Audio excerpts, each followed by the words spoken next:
Pada kuliah sesi ini, saya akan menjelaskan tentang cache memory.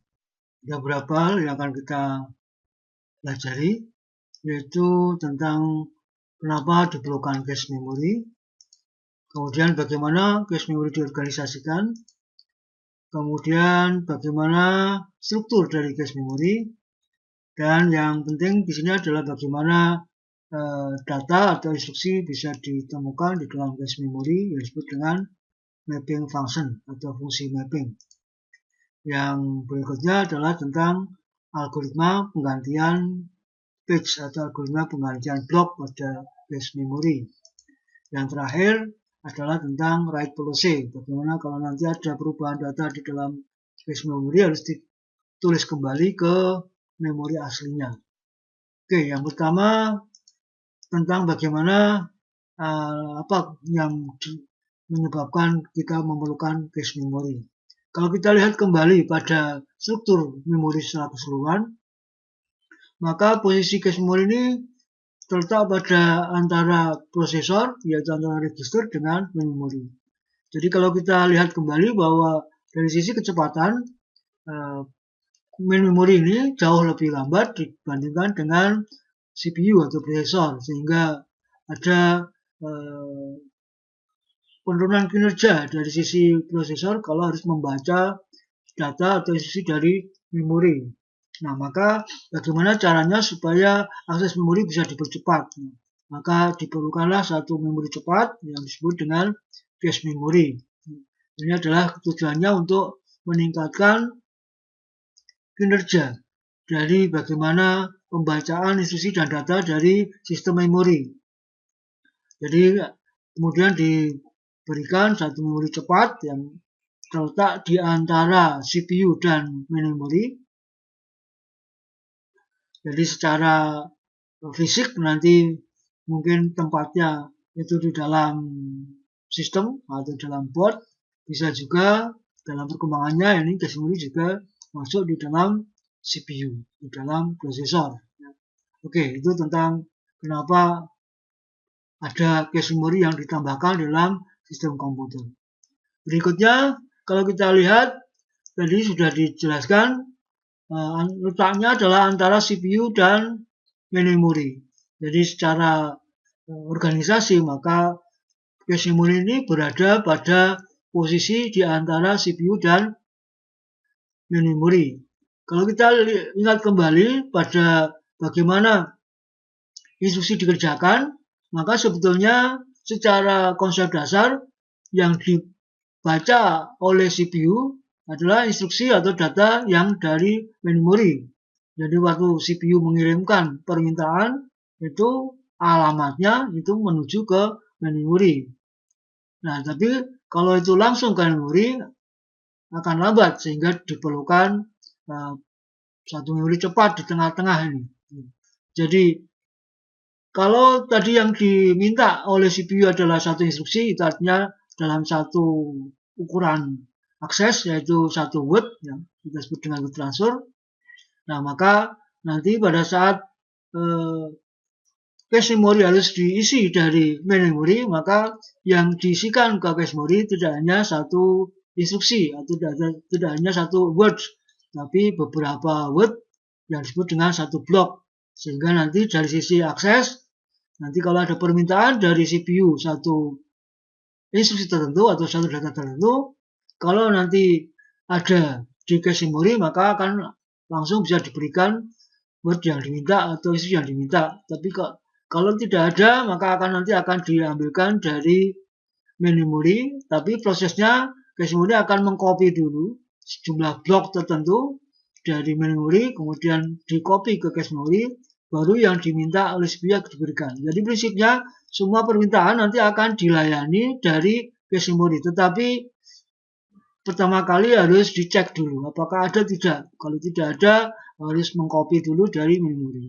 Kalau ada, bisa langsung diberikan. Nah, jadi yang diminta oleh CPU sebetulnya adalah cuma satu, cuma satu word atau satu instruksi. Tetapi kemudian pada saat proses nanti waktu menyalin dari memori ke cache memory tidak hanya yang diminta, tidak hanya yang diminta oleh CPU, tetapi satu blok yang sudah ditentukan nantinya. Jadi kalau kita lihat dari sisi aksesnya, maka akses ke memori itu lambat, ya, sehingga nanti dipercepat dengan akses melalui cache memori. Ini salah satu tujuan, ya, dan sekaligus kita lihat posisi dan organisasinya seperti ini secara garis besar. Ya.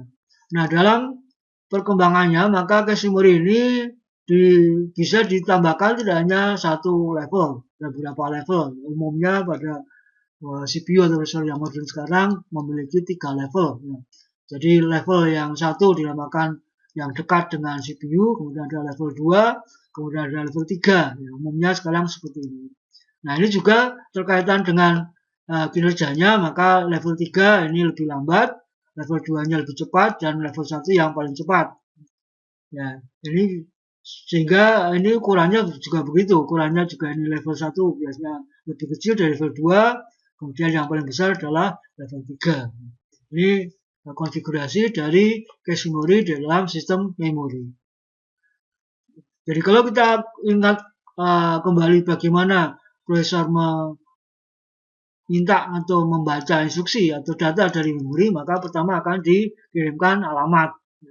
Kirim alamat. Nah, maka caranya bagaimana nanti tahu bahwa yang diminta itu dalam cache memori, nanti dalam sistem cache memorinya akan dites, akan dicek apakah alamat yang diminta itu terdapat dalam cache memori. Kalau terdapat maka akan diberikan, akan diambilkan dari cache memori. Tapi kalau tidak ada, nanti ini akan bekerja untuk menyalin dulu dari memori melalui bus system, kemudian akan diberikan satu word yang diminta tadi.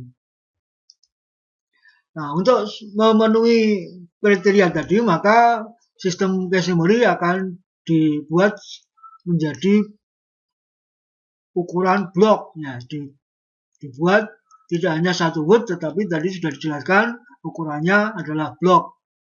Yang setiap blok memiliki satu alamat.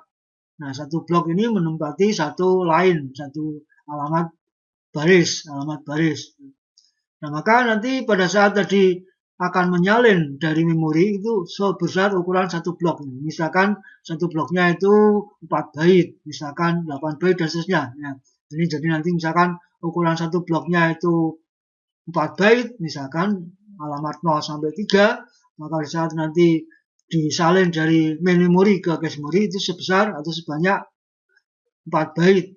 Meskipun yang diminta itu cuma 1 byte, misalkan diminta cuma alamat 0, tapi nanti yang disalin ke cache memori itu 4 byte. Tujuannya apa? Tujuannya adalah nanti setelah nanti yang diberikan pertama tadi itu kemudian nanti akan dilanjutkan dengan permintaan yang kedua, umumnya sekuensial, sehingga nanti akan menguntungkan. Dengan membaca sekali sebesar satu blok, nanti berikutnya akan bisa melayani permintaan alamat-alamat berikutnya yang sudah terdapat dalam cache memori. Jadi ini adalah kalau di dalam cache memori, ini alamatnya menggunakan istilah lain, alamat baris, addressnya di memori tetap alamat aslinya, tapi ukurannya di sini ukurannya di dalam blok yang sama dengan satu barisnya di dalam cache memori. Berikutnya, untuk bisa mengetahui bagaimana atau apa yang diminta itu terdapat di dalam cache memori, maka ada pengecekan. Ya, ada pengecekan di dalam cache memori tadi, dicek apakah ada tidak. Nah, maka untuk menentukan ada tidaknya dengan cara pengecekan itu, ini dinamakan dengan mapping function, fungsi pemetaan. Jadi nanti setiap blok di dalam main memory, di dalam memori utama, itu tempatnya di cache memori di mana? Apakah tertentu atau sembarang atau bagaimana? Ini namanya fungsi pemetaan. Ada 3 macam fungsi pemetaan. Yang pertama dinamakan dengan direct mapping, yang kedua dinamakan full associative mapping atau disebut dengan associative mapping saja. Kemudian yang ketiga adalah set associative mapping. Yang pertama direct mapping. Ya. Nah, yang dimaksud dengan direct mapping di sini, pemetaannya, metodenya atau caranya bahwa setiap blok di dalam memori akan terpetakan hanya satu baris di dalam cache. Ya, di dalam cache itu setiap blok memori itu pasti menempati pada baris tertentu, maksudnya begitu. Jadi misalkan blok 0 atau alamat 0 yang terdiri dari tadi anggota dari blok 0. Jadi kalau tadi kita sebut kalau alamat per bloknya di memori kita namakan blok, kalau di dalam cache memori kita sebut dengan line. Jadi maka ini sebutannya nanti blok dan line. Jadi kalau blok 0 dari memori itu maka akan terpetakan selalu di line 0 misalkan begitu. Lalu blok 1 selalu terpetakan ke line 1. Nah, kemudian misalkan kalau line-nya cuma ada 4, 0, 1, 2, 3 misalkan ya, line 0, line 1, line 2, line 3. Maka nanti misalkan blok 4 nanti terpetakan kemana? Nah, bisa saja ini pada direct mapping nanti akan terpetakan ke line 0, jadi sama dengan blok 0. Blok 0 selalu terpetakan ke line 0. Nah, kemudian blok 4 juga akan terpetakan ke line 0 karena jumlah line-nya hanya ada 4, 0 sampai 3. Maka nanti kalau ada permintaan blok 4 itu juga akan dicari pada line 0. Nah, sehingga di situ kita istilahkan setiap blok dari main memory itu terpetakan hanya 1, jadi 0 ke 0, 4 ke 0, mungkin 8 juga ke 0. Jadi intinya di sini terpetakan ke satu line, ke satu line.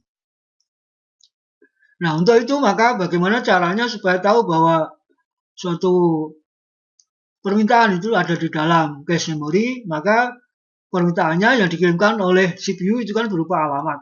Jadi misalkan CPU akan mengirimkan permintaan alamat 8, itu berarti alamat 8. Maka bagaimana tahu bahwa alamat 8 itu ada di dalam cache memory?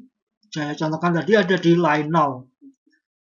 Padahal line 0 kan ditempati oleh, juga bisa ditempati oleh blok 0, blok 4, blok 8, blok 12, dan seterusnya. Nah, sehingga misalkan satu saat yang diminta itu adalah blok 8, nah saat itu harus dicek dulu apakah line 0, karena kalau nanti dipetakan, blok 8 itu akan terpetakan ke line 0. Tapi karena line 0 itu bisa ditempati beberapa blok yang lain, maka harus dicek. Nah, untuk pengecekan gimana caranya? Maka pada alamat yang dikirimkan akan dibagi menjadi dua bagian. Bagian yang pertama nanti akan menunjukkan dalam blok itu, tadi misalkan satu bloknya ukurannya 4 byte, maka yang diminta tidak selalu satu blok seluruhnya, tapi mungkin hanya 1 byte, sehingga dalam blok itu yang diminta itu byte yang keberapa, apakah byte ke-0, byte ke-1, byte ke-2, byte ke-3. Ini menunjukkan posisi, ya, posisi byte atau posisi word di dalam blok yang diminta. Nah, kemudian yang sisanya nanti akan menunjukkan alamat baris, ya, di dalam line, ya, di dalam cache itu alamat barisnya berapa, ya, alamat barisnya berapa. Dan sisanya nanti menunjukkan memori block di dalam cache line. Nah, kemudian sisanya tadi kalau sudah diketahui pada byte keberapa dalam blok, maka kemudian akan dicari pada line berapa, ya, pada line berapa. Nah, kemudian nanti untuk menentukan apakah pada line yang ditemukan itu memang betul ditempati oleh yang diminta atau tidak, maka sisa dari alamat tadi akan dipakai sebagai suatu penanda, atau istilahnya tag, bahwa line tersebut ditempati oleh blok yang diminta. Dengan cara bagaimana? Membandingkan tag dari alamat yang diminta dengan tag yang tersimpan saat itu. Kalau tagnya sama, berarti yang diminta ada di dalam cache. Tapi kalau tagnya tidak sama, berarti yang diminta tidak terdapat di dalam cache. Nah, ini contohnya dengan contoh, misalkan suatu sistem memiliki ukuran cache-nya adalah 64 kilo. Kemudian kalau ukuran bloknya itu 4 byte, berarti ini nanti ukuran dari cache-nya dalam ukuran lain berarti 64 kilo dibagi 4. Jadi nanti akan ada 16 kilo line. Ya. Ada 16 kilo line. Ada 16 kilo line. Nah, kemudian dalam bloknya tadi sudah ditentukan tadi 4 byte. Jadi berarti kalau size-nya ukuran cache-nya itu 64 kilo, berarti 64 kilo dibagi 4 ketemunya 16 kilo, yaitu berarti 16 kilo line. Ya. 16 kilo line untuk cache-nya. Nah, kemudian nanti ukuran bootnya itu 1 byte, jadi setiap permintaan itu hanya 1 byte. Nah, kalau ukuran memori yang dimiliki oleh sistem itu adalah 16 mega, jadi misalkan ini contohnya adalah kapasitas memorinya 16 mega, maka berarti setiap saat prosesor atau CPU mengirimkan alamat permintaan ke main memory, itu lebar alamatnya adalah 24 bit, yaitu 2 pangkat 24 itu 16 mega, maka berarti jalur alamatnya yang dikirimkan, jumlah bit yang dikirimkan adalah 24. Maka bagaimana caranya bisa menemukan dari permintaan yang diminta yang selebar 24 bit ini, jadi CPU mengirimkan permintaan itu lewat bus alamat, ya lebarnya 24 bit. Nah, inilah yang akan dibagi untuk keperluan mapping tadi. Nah, jadi tadi sudah saya sebutkan cache line-nya dihitung dari 64 kilo dibagi 4, jadi ada 16 kilo line. Kemudian di dalam setiap blok nanti permintaannya 1 byte di dalam word. Jadi karena ada 4 byte, berarti untuk mencari byte keberapa dalam word itu diperlukan 2 bit. 00, 01, 10, 11. Ini berarti word di dalam byte di dalam word. Nah, byte keberapa di dalam satu word tadi. Satu wordnya misalkan 1 byte. Nah, berarti ini permintaan 1 word itu ya 1 byte. Jadi satu bloknya berarti kalau diukur dengan word juga 4 word karena satu wordnya 1 byte. Nah, bisa saja satu wordnya tidak 1 byte secara umum. Ya. Jadi misalkan kalau bloknya itu 16 byte, kemudian satu wordnya 4 byte, nah, maka nanti bisa saja permintaannya itu ukurannya word, tapi bisa saja ukurannya byte. Nah, sehingga nanti strukturnya akan diperdetail. Jadi ada permintaan alamat word, ada alamat byte. Nah, untuk contoh yang ini diasumsikan bahwa satu wordnya 1 byte, sehingga untuk menemukan word keberapa itu dalam blok, maka sama saja dengan byte keberapa dalam bloknya. Jadi karena satu wordnya 1 byte, berarti satu blok itu berisi 4 byte atau satu blok berisi 4 word. Oke, jadi line-nya perlu 14 bit. Word-nya atau byte-nya perlu 2 bit. Nah, maka dari 24 itu sisanya dipakai sebagai tag. 24 dikurangi 16. 8. Jadi inilah struktur direct mapping untuk contoh cache yang kapasitasnya 64 kilo dengan ukuran blok 4 byte dengan kapasitas main memorinya 16 MB. Dengan menggunakan fungsi pemetaannya direct mapping, maka peta addressing-nya seperti ini. 2 bit untuk word atau untuk byte, karena satu word sama dengan 1 byte. Kemudian 14 bit untuk menemukan alamat lain di dalam cache. Kemudian sisanya tag untuk membandingkan apakah saat itu yang diminta oleh CPU atau prosesor itu terdapat dalam cache yang ditemukan tidak. Ini pembagiannya atau peta dari alamatnya. Jadi di situ ada tag, ada line, dan ada word atau ada byte. Hitung-hitungannya sudah saya jelaskan. Nah, maka gambaran mappingnya, direct mapping itu setiap blok dari main memory akan terpetakan ke hanya satu. Ya, karena ini ukurannya jauh lebih besar, ya kemudian kemungkinan satu line ini bisa ditempati oleh beberapa blok dari main memory. Jadi ini contohnya. Jadi misalkan ukuran ukuran lainnya itu M, ya, 0 sampai M. 0 sampai M-1. M itu berarti kalau dari alamat 0 berarti 0 sampai M-1. Misalkan tadi saya contohkan ukuran dari jumlah lainnya ada 4, berarti 0 sampai 3. 0 sampai 3. Maka nanti line 0 itu akan bisa ditempati oleh blok 0, kemudian blok 4, jadi ukuran apa namanya? Ukuran lainnya, ya, jumlah lainnya ada 4, ya, 0 sampai 3, maka nanti dari blok 0 terpetakan ke 0, 4 keterpetakan ke 0, 8 keterpetakan ke 0, 12 dan seterusnya. Ya, jadi ini setiap line itu kemungkinan ditempati oleh blok yang bervariasi. Ya.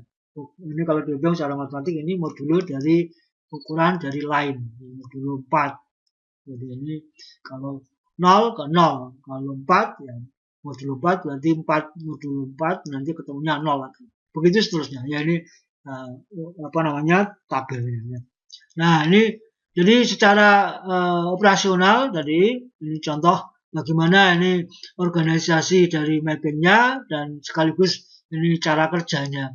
Ya, jadi pada saat ada permintaan dari CPU atau memori maka akan dikirimkan suatu alamat yang tadi saya contohkan panjangnya adalah 24 bit yang dibagi menjadi ada word 2 bit, ada line 14 bit dan ada tag 8 bit. Nah, permintaan itu akan dicek.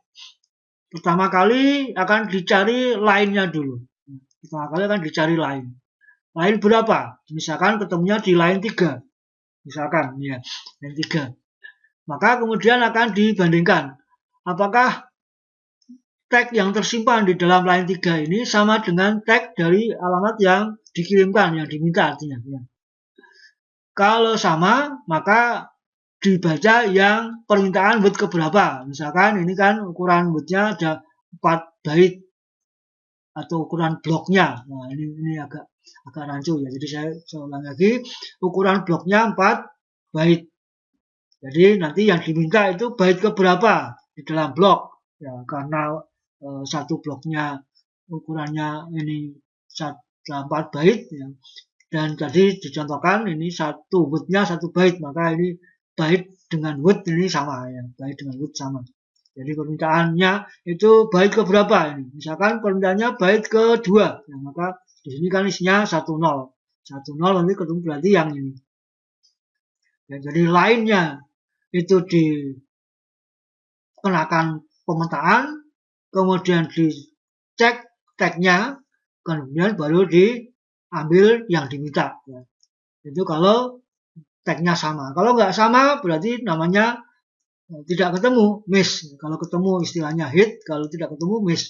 Nah, kalau tidak ketemu maka nanti blok yang mengandung permintaan tadi, misalkan tadi permintaannya kan 12, 10 ya, blok byte ke-2 pada misalkan tadi dari blok 4 misalkan yang terletakkan ke ini, ini pada blok tertentu, misalkan blok berapa ya, blok 1 gitu aja, ini L1 ini pada line 1 berarti nanti misalkan ini permintaannya itu pada blok ke-1 atau blok ke-5 ya, sama 1, 5 sama.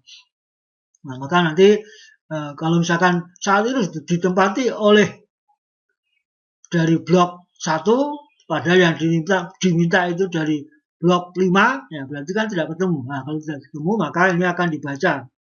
Blok 5 dari memori akan di-copy ke sini dulu ke cache memori yaitu yang tadinya ditempati oleh blok 1 pada line 1 ditempati oleh blok 1 sekarang akan diganti dengan blok 5. Nah, setelah digantikan dengan blok 5 kemudian diberikan yang diminta yaitu byte ke-2, byte 10, byte 00, byte 01 dan 10 yang dikasihkan ini yang penting. Jadi memang kalau miss berarti agak lambat karena harus menyalin dulu.